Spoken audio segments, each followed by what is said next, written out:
dear students, welcome to Smart Class. আজি আমি আলোচনা কৰিম অনুশীলনী 1.1 যেটো চ্যাপ্টাৰ 1 আছে সেই চ্যাপ্টাৰ 1 ৰ অনুশীলনী 1.1 ৰ কোশ্চেন নম্বৰ 1 আমি আলোচনা কৰিম। কোশ্চেন নম্বৰ 1 ৰ আমি তিনিটা কোশ্চেন আজি আলোচনা কৰিম। ঠিক আছে, তোমালোকে কালি পাই আহিছে যে ইউক্লিডৰ যেটো বিভাজন প্ৰমেয়িকা, ঠিক আছে, ইউক্লিডৰ বিভাজন প্ৰমেয়িকা মই শিকাইছো আগৰ ভিডিঅ'। আজি শিকাম কি মই যে অনুশীলনী 1.1 ৰ যেটো কোশ্চেন নম্বৰ 1 আছে সেই 1 ৰ তিনিটা কোশ্চেন মই আজি তোমালোকক পঢ়াই দিম। ঠিক আছে, ডিয়াৰ ষ্টুডেন্টস, তোমালোকে নিশ্চয় জানা যে ইউক্লিডৰ যেটো বিভাজন প্ৰমেয়িকা আছে সেই ইউক্লিডৰ বিভাজন প্ৰমেয়িকাটো কি হ'ব। মই আগৰ ভিডিঅ'ত দেখাইছিলো যে ইউক্লিডৰ বিভাজন প্ৰমেয়িকাটো আছিল এনে ধৰণৰ।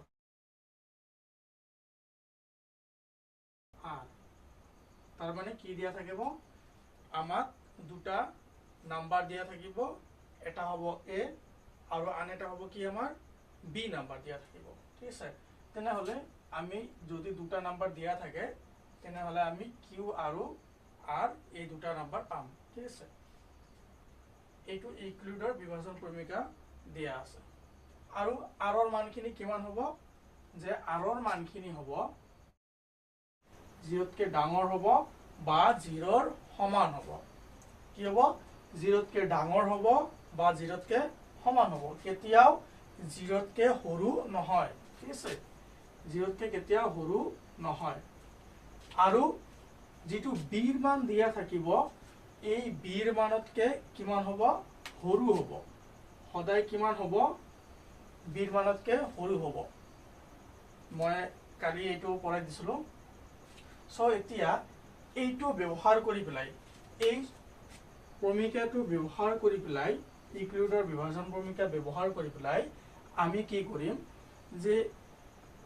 অনুশীলনী 1.1 ৰ 1 নম্বৰৰ এই তিনিটা কোশ্চেন আমি আজি সলভ কৰিম। ঠিক আছে, তোমালোকে ভিডিঅ'ৰ শেষলৈ চাই থাকিবা যাতে তোমালোকে ভালকে বুজা।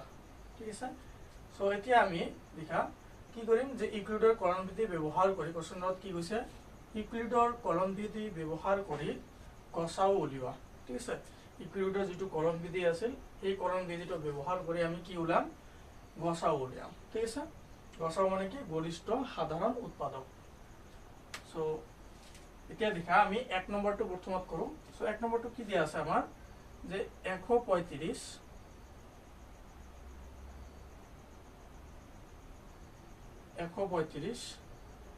আৰু 225 দিয়া আছে। ঠিক আছে, সো এই দুটাৰ আমাৰ কি উলাব লাগে, গসাও উলিয়াব লাগে। ঠিক আছে, সো আমি কি কৰিম, প্ৰথমত ইউক্লিডৰ বিভাজন প্ৰমেয়িকাত কি কয় যে যেটো ডাঙৰ সংখ্যা আছে, কি আছে, যেটো ডাঙৰ সংখ্যা এইটো ভাগ দিব লাগে। তাৰ মানে ঠিক আছে, আমাৰ 135 কাক ভাগ দিব লাগে, যেটো 225 আছে এইটোক আমাক কি কৰিব লাগে, ভাগ দিব লাগে। ঠিক আছে, ইউক্লিডৰ যেটো বিভাজন প্ৰমেয়িকা আছে সেইটো ব্যৱহাৰ কৰি পেলাই এইটোক আমাক কি কৰিব লাগে, ভাগ কৰিব লাগে। সো আমি প্ৰথমত এনেকে লিখিম যে ইয়াৰ ডাঙৰ কোনটো, যেটো ডাঙৰ হ'ব এইটো হ'ব এৰ মান। ঠিক আছে, কি দিয়া আছিল যে দুটা মান দিয়া থাকিব, এ দিয়া থাকিব, দুটা যোগাত্মক অখণ্ড সংখ্যা দিয়া থাকিব, এটা কি থাকিব, এটা এ থাকিব আৰু এটা কি থাকিব, আমাৰ বি থাকিব, হয় নহয়। সো এটা এ থাকিব আৰু এটা কি থাকিব, আমাৰ বি থাকিব। সো এতিয়া কথা হল, ঠিক আছে, ইয়াতো আমাক কৈছে যে দুটা সংখ্যা দিয়া আছে, এটা এ আৰু এটা বি, আৰু কোশ্চেনত আমাৰ এইটোত কি দিয়া আছে, দুটা সংখ্যা দিয়া আছে, এটা এ আৰু এটা বি। এতিয়া কথা হল কোনটো আমি এ ধৰিম আৰু কোনটো বি ধৰিম। তো ইয়াত 225 টো কি হ'ব, এৰ মান হ'ব। ঠিক আছে, আৰু বিৰ মান হ'ব 135, বিৰ মান হ'ব 135। ঠিক আছে, সো এইটো হ'ব কি, বিৰ মান, আৰু এইটো হ'ব কাৰ মান, এৰ মান। সো আমি এইটো এনেকে লিখিব পাৰি যে ইয়াত ডাঙৰ কোনটো, আমাৰ যেটো 225 আছে এইটো আমাৰ ডাঙৰ সংখ্যা। সো এইটো আমি এনেকে লিখিম 225 গ্ৰেটাৰ দেন 135, হয় নহয়, যে যেটো 225 আছে এইটো কি হয়, 135তকে ডাঙৰ হয়, গতিকে আমাৰ এইটো কি হ'ব, এৰ মান হ'ব। সো এতিয়া কি লিখিম, এতিয়া এনেকে লিখিব লাগিব আমাৰ a = b³ + r। ঠিক আছে এইটো উপপাদ্য এইটো বিভাজন ক্ৰমিকা ব্যৱহাৰ কৰি পেলাই এইটো আমাক উলিয়াব লাগে গসাগুখিনি উলিয়াব লাগে সো এতিয়া দেখি আমি কি কৰিম যেহেতু এইটো হৈছে ঠিক আছে তেনেহলে আমি কি কৰিম যে 225 ইজ ইকুয়াল টু এইটো এৰ মান ঠিক আছে তাৰপিছত আমি কি কৰিম 135 দিম ইয়াত কিমান দিছো 135 এতিয়া দেখা এই 225 এর 135 এর কিমান বাৰ ভাগ যাব ঠিক আছে মই এইটো ইপিনে কি কৰি চাও ভাগ কৰি চাও কিমান হয় 225 আছে এইটো ভাগ দিব লাগে কিহেৰে 135 এৰ কি কৰিব লাগে ভাগ দিব লাগে ঠিক আছে ভাগ দিয়া তেনেহলে মই যদি 135 ক দুবাৰ 225 ক যদি 135 এৰ দুবাৰ দিও তেনেহলে কিমান হ'ব 270 হ'ব কিন্তু 270 তো নহয় এটো 225 হে আছে গতিকে আমি কি কৰিব লাগিব 1 এৰে ভাগ দিব লাগিব এবাৰ দিব লাগিব ডিয়াৰ স্টুডেন্টস সো এতিয়া কি হ'ব ইয়া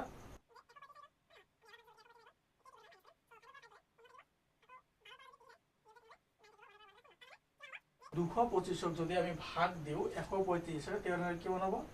90 আমাৰ বাকি থাকিব সো এইটোই আমি 225 টো কেনেকৈ লিখিব পাৰি দেখা 225 ইকুয়াল টু 135 আমি এবাৰ কি দিছো ভাগ দিছো প্লাস কি হৈছে 90 হয় নহয় এনেকৈ লিখিব পাৰি নাই যে 135 এর লগত 1 গুণ দিলে কিমান হ'ব 135 হ'ব 135 হ'ব আৰু আমি ইয়াৰ লগত যদি 90 যদি আমি কি কৰি দিও এড কৰি দিও তেনেহলে কিমান হ'ব 5 ইয়াত 12 1 আৰ হাতৰ 1 কিমান হ'ব 2 হ'ব 225 আমি 225 টো এনেকৈ লিখিব পাৰি ঠিক আছে ডিয়াৰ স্টুডেন্টস সো আমি এতিয়া কি কৰিম এতিয়া দেখা যে আমি গসাউ কেনেকৈ উলিয়াম কিমান হ'ব গসাউ এতিয়াও ওলোৱা নাই কিন্তু আমাৰ ঠিক আছে গসাউ কেতিয়া হ'ব যেতিয়া আমাৰ এইটো r ৰ মান আছে r ৰ মান যেতিয়া শূন্য হ'ব তেতিয়া হ'ব আমাৰ গসাউখিনি উলিয়া যাব ঠিক আছে এই গসাউখিনি আকৌ কোনটো হ'ব তোমালোকে ভিডিওখিনি চাই থাকা মই দেখাই দিছো যে গসাউখিনি কোনটো হ'ব এতিয়া কি কৰিম এইটো তো এৰ মান হৈ আছে আমাৰ এইটো কাৰ মান হৈছে b ৰ মান এইটো q ৰ মান আৰু এইটো r ৰ মান হৈছে হয় নহয় এতিয়া আমি কি কৰিব লাগিব নেক্সট লাইনত আমাৰ যেটো b ৰ মান আছে নহয় এইটো আমি a বনাব লাগিব মানে প্ৰথমত আনিব লাগিব সিম্পলি তোমালোকে ভাবি লবা যে ইখিনি ইমানখিনি ভাবিব নালাগে যে কি কৰিবা ইখিনি ইপিনে লৈ আহিবা ঠিক আছে হৈ গল আৰু এই যে r ৰ মান আছে নহয় এই r ৰ মানেৰে আকৌ কি কৰিব লাগিব এটক ভাগ দিব লাগিব ঠিক আছে আমি এতিয়া কি কৰিম যে 135 ক আমি 90 ৰে কি কৰিম ভাগ দিম ঠিক আছে দিয়া ভাগ দিয়া যে 135 আছে আৰু কি হ'ব 90 ৰে ইয়াক ভাগ যাব দিয়া ভাগ দিয়া কিমান হ'ব যদি দুবাৰ দিও 180 হ'ব নহব আমি এবাৰে দিব লাগিব ইয়াক নহলে ইয়াত কিমান হ'ব 90 হ'ব সো ইয়াত বাকি থাকিব কিমান 45 বাকি থাকিব ঠিক আছে আমি এটো কেনেকৈ লিখিব পাৰি যে এবাৰ ভাগ দিছো বাকি থাকিলে আমাৰ কিমান 45 মানে এটো r ৰ মান ৰিমাইন্ডাৰ বুলি কয় ঠিক আছে এটো এতিয়া কি কৰিব নেক্সট স্টেপত এতিয়া এটো বাদ দিয়া এটো না লাগে এই দুটাৰ ভিতৰত দেখা কোনটো হ'ব যে আগৰ লাইনত আমি কি কৰিছি এই দুটাৰ ভিতৰত দেখিছো কোনটো ডাঙৰ এটো আমি a বনাইছো এতিয়া দেখা এই ভিতৰত এই দুটাৰ ভিতৰত কোনটো ডাঙৰ হ'ব আৰু সদায় কি হ'ব b2 তোমাৰ ইপিনে আহিব b ৰ মানটো a হৈ যাব নেক্সট লাইনত ঠিক আছে সো এটো কি হ'ব যে 90 ইয়াতে আহিব ইজ ইকুয়াল টু কিমান আহিব 45 ঠিক আছে এতিয়া দেখা 45 এৰে আমাৰ কি কৰিব লাগে 90 ভাগ দিব লাগে সো 45 এৰে এতিয়া 90 ভাগ দিয়া কিমান হ'ব 90 ভাগ দিয়া 45 এৰে সো দুবাৰ দিয়া 90 হ'ব শূন্য আহিল ঠিক আছে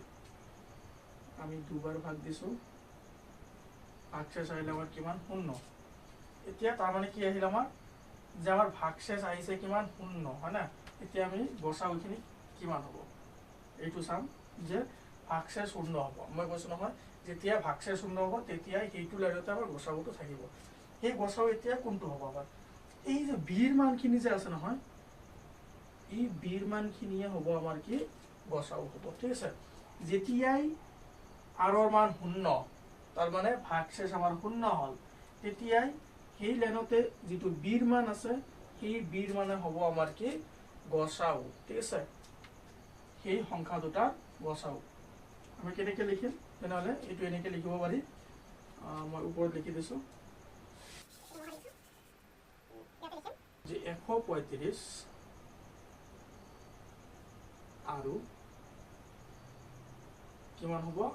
225 25ৰ গসাউ হ'ব কিমান বিৰ মান কিমান দি আছে ইয়াত 45 সো এইটো কিমান হ'ব 45 হ'ব এই 45 হ'ব তোমালোকৰ কি গসাউ 135 আৰু 225ৰ গসাউ কিমান হ'ব 45 ঠিক আছে এইটো হৈ গ'ল এইটো হ'ল আমাৰ এনসাৰ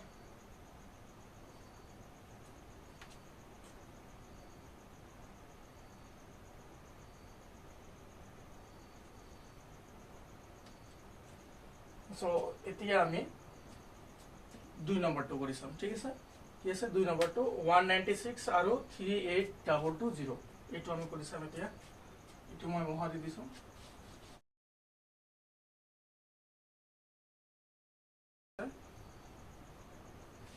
196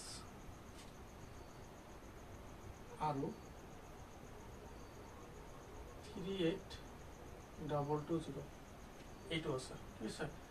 196 আৰু 38220 এই দুটা সংখ্যাৰ আমাৰ গসাউ উলিয়াব লাগে ঠিক আছে সেই আগৰ নিচিনাকৈ গসাউ উলিয়াই তেনেহ'লে ইয়াত কি হ'ব ইয়াত ডাঙৰ কোনটো হ'ব আমাৰ ইয়াত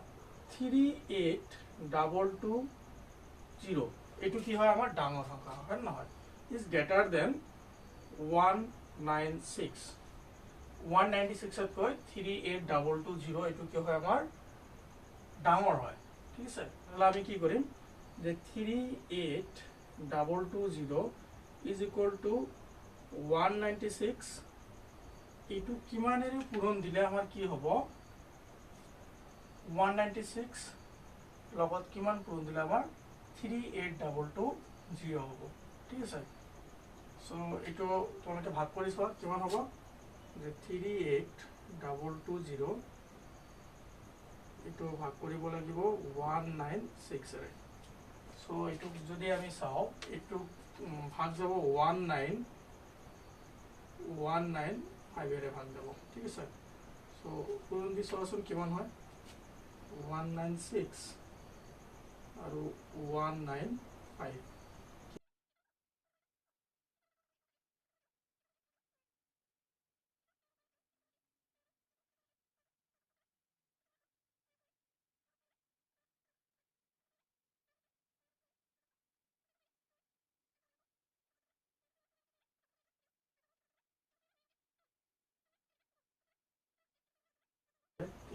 মিলি গেছে 38220 সো এইটো হ'ব আমাৰ কি অংক সো ইয়াত দিব লাগিব 38220 ৰিমাইণ্ডাৰ থাকিব কিমান শূন্য তাৰ মানে আমি ইয়াক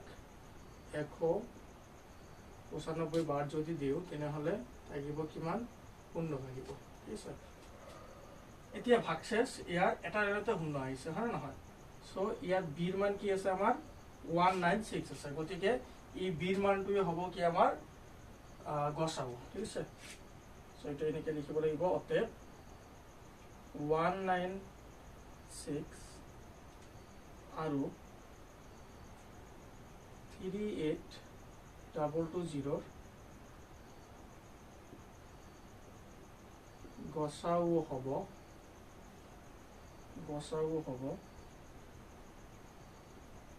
কিমান 196 2 নম্বৰটোৰ এনসাৰ এইখিনিয়ে